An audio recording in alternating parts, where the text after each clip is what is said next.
Hello everyone, we are back again with Dear Danny. Thank you so much for all your questions so far, please keep them coming. For those of you that don't know, I'm Danny Sonic Sørensen, and when I'm not coaching Astralis, I'm coaching your life.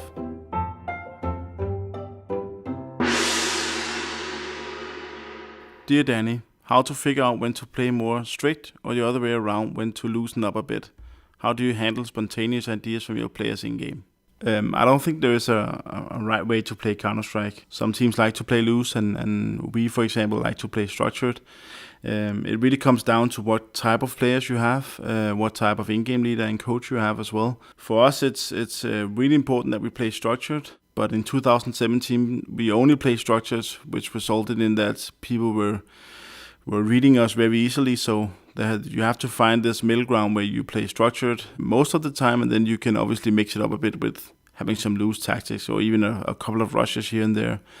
And to answer your second question, I think it's really important that you listen to your players and that they also have a say in the strategy, but you also have to stand on your feet when people are trying to question your leadership and you as an in-game leader, because you have to look at that because they come with suggestions because they want to help the team, they want to win the round, but sometimes you also need to make sure who's in charge and that you have everything under control. But here and there you should let them come up with a strategy or a plan that they have spotted, because you only have your eyes to watch where you're going, and sometimes when you have people spread on the maps, they also gain information about how your opponents are playing, so sometimes they can also be right and have some great ideas. So a little bit of a mixture of both, where you listen to your players but also being a bit stubborn on your own game plan. I think that will be my answer to you.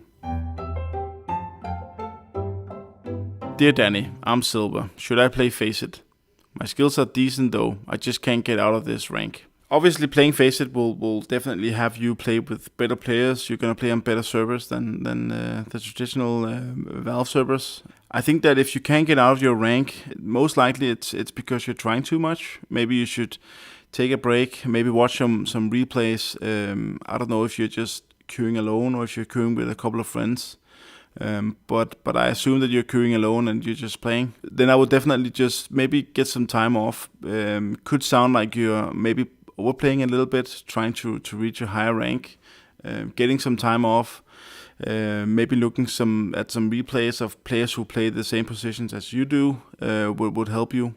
Because right now it looks like you're just hitting the wall all the time and not really getting there rank-wise. So yeah, get some time off, watch some replays, develop your playing style a little bit, and then go back on the server. Maybe find a couple of friends to play with who are above your level. I wouldn't say who can carry you, but who definitely won't cost you the game. I think that will be my advice to you. Dear Danny, how to manage a good CSGO team and become organized like Astralis? So that question really comes down to what kind of players you have. For us, and the way that we have picked our players is always with the fact that our players are demanded to have a high game sense, to be very tactical and being great with nades. And when bringing in Magisk, we knew that he was a guy who likes to spend time on the server, just throwing a couple of nades, finding new lineups, and just playing around those areas. So, and then we have Glaive, who's a tactical mastermind. So it's really important for us playing at the way that we do, that we are organized and that we are structured and we talk things through, and we have a good team behind us who comes from the professional traditional sports world, where our sports director is Kasper Witt, who's a former handball player.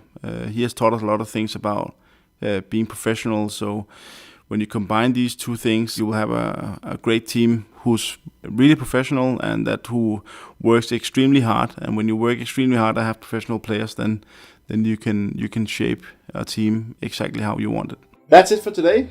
See you guys next time. Please feel free to send me more questions on the hashtag Dear Danny. Then I'll make sure that it will be in the next episode. Take care, guys.